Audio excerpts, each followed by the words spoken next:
Gather round, because I've got a true crime story you're guaranteed to have never heard.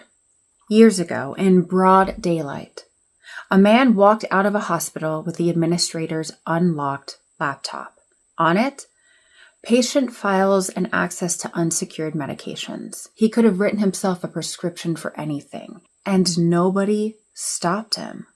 We think HIPAA protects us, but let me tell you about how scarily insecure our hospitals really are. I guarantee you that they thought their data and building were locked down tight.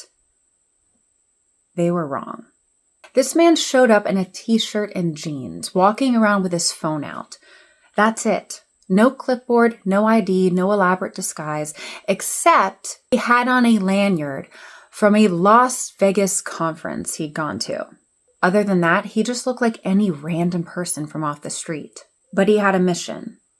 He needed as much information as possible from this hospital's secure files. So he began. He tailgated behind a nurse through a secure door. She even held it open for him and smiled at him when he said thank you. Security cameras everywhere, but I guess nobody was watching them. Next, he tried to access a door guarded by a receptionist.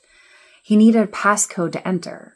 He tried the handle, and when the receptionist looked up and asked him what he was doing there, he flashed the lanyard he was wearing, the one from the random Las Vegas conference. And then he said the administrator, whose name he knew, was waiting for him.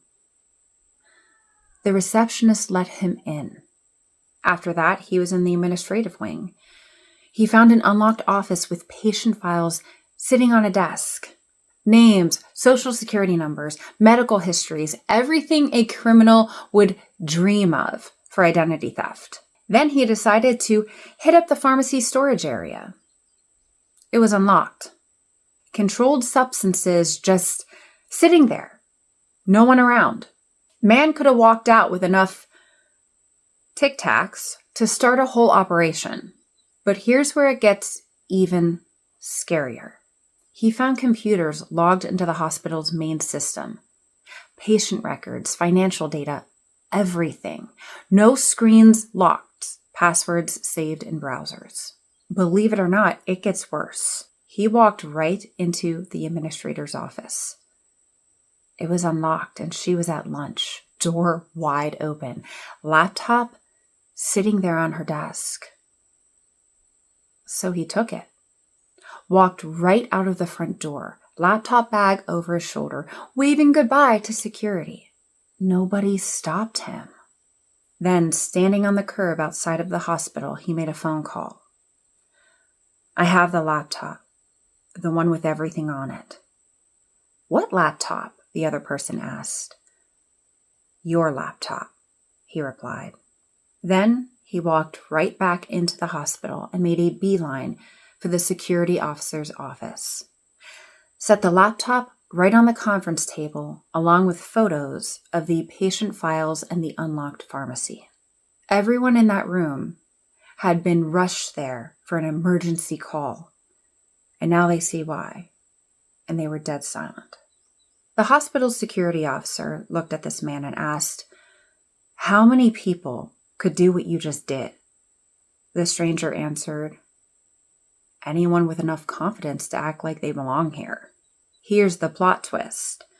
That confident BSer, that was my husband, the security expert. He tests systems and sites to find weaknesses that could destroy businesses. If he had been anyone nefarious, imagine the nightmare that would have ensued, not only for the hospital admins, but those innocent patients. Not just medical history stolen, but their identities as well. That is what cybersecurity expertise looks like. He doesn't just test computer systems. He tests the human systems that protect your most sensitive data. Because the truth is, your biggest vulnerability isn't your firewall. It's that unlocked door, that helpful employee, that computer left logged in during lunch. Know someone in healthcare, IT, compliance, anyone responsible for protecting sensitive data? Introduce them to me. Information about referrals are in the description. Because the cost of finding these vulnerabilities is nothing compared to the cost of a real crime. Do not wait for someone with bad intentions to test your security. Let him find the gaps before the real criminals do. You bet your bottom dollar that hospital was very grateful for that BSer.